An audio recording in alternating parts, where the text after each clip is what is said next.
groups interpret history differently in order to construct this kind of positive sense of a distinct social identity. We tend to think of ourselves as self-contained individuals, but really we contain within ourselves the stories of our group.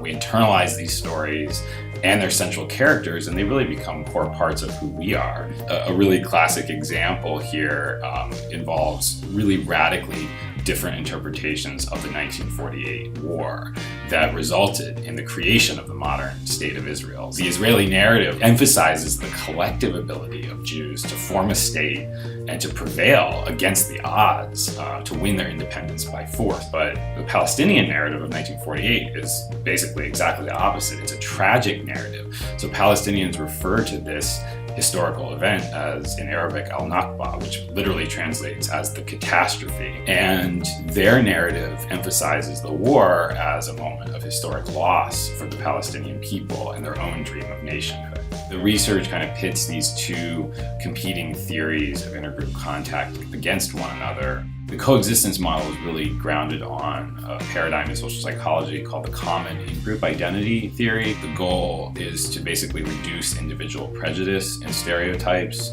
to make friends across groups, and generally avoid the really divisive or polarizing conversations that emphasize the roots of the conflict. Research on the coexistence approach has generally shown that the power asymmetry between groups gets replicated in the encounter, meaning that the dominant group stays dominant.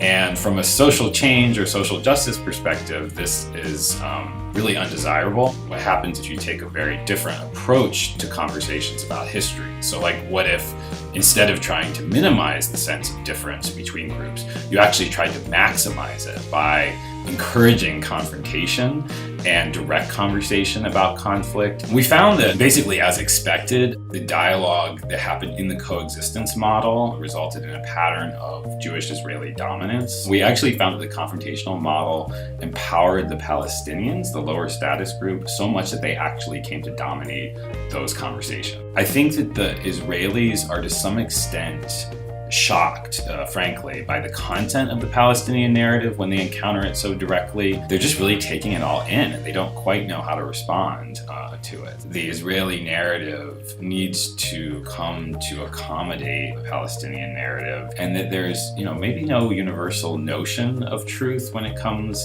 to history, but educating and sensitizing groups to issues of power and inequality through confrontational methods may actually help to motivate them to work more for social change.